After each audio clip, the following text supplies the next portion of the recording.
আলাইকুম বন্ধুরা, তোমরা কেমন আছো? আলহামদুলিল্লাহ আমি ভালো আছি। তোমরা অবশ্যই ভালোই আছো। এখন আমি রান্না করব সুজির হালুয়া। এখন আমার সাথে থাকো আর দেখো।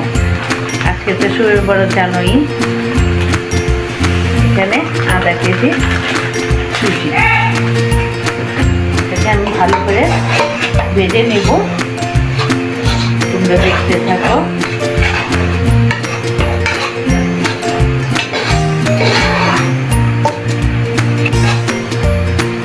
সুজিগুলো আমি সুন্দর করে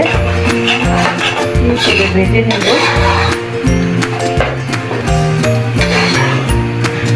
যদি গোল্ডেন গোল্ডেন কালার হয়, গোল্ডেন কালার হলেই আমি ভাজা ভাজা হয়ে গেছে।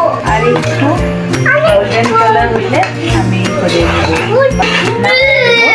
হয়ে গেছে সুজিটা।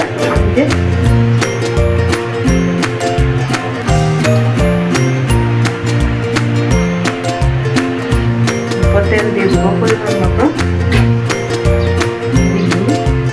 দিয়ে দিলাম দারচিনি আর এই যে তেজপাতা এলাচি।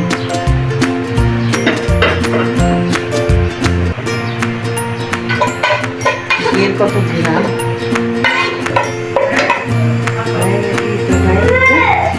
এখন আমি সুজিটা দিয়ে দিব। তেলে আর ঘিয়ের মধ্যে আমি ভালো করে ভেজে নেব। 500 গ্রাম সুজি আছে। দেখেন বন্ধুরা, খুব সুন্দর করে আমি সুজি ধরে ঘিয়ের মধ্যে তেলের মধ্যে আমি ভেজে নিলাম। সুজির সাথে আমি 500 গ্রামের দুধ দিয়ে দিলাম। 500 গ্রাম দুধ,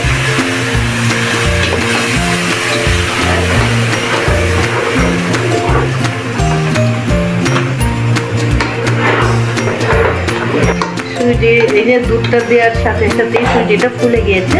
আমি এখন অল্প পানিও দিয়ে দেবো।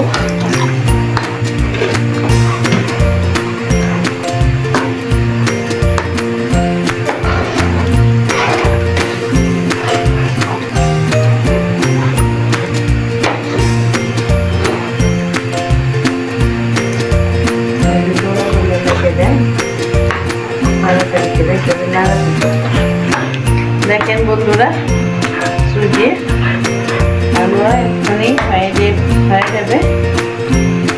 সুজি রান্না করতেও অনেক সহজ। আপনাকে যদি ভালো লাগে এভাবে রান্না করে খাবেন। কতজনে তো রান্না করে বা আপনারাও রান্না করেন, যেভাবে রান্না করে সেভাবেই খাবেন। আমার রান্না যদি ভালো লাগে তো আমার মতো রান্না করে খাবেন আর আমাকে কমেন্ট করবেন, কমেন্ট করে জানাই দেবেন।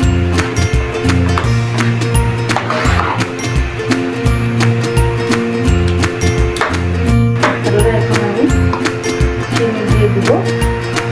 দেখেন পরিমাণ মতন।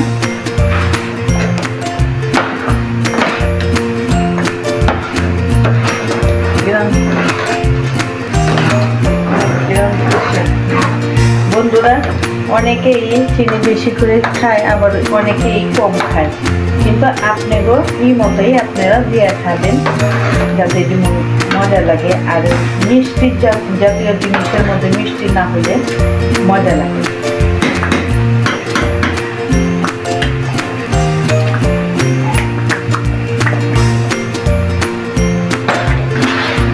বন্ধুরা, আমার সুজির হালুয়া হয়ে গেছে। এখন আমি পরিবেশন করব।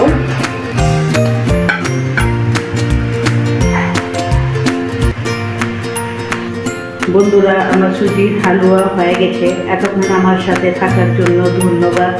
আসসালামু আলাইকুম।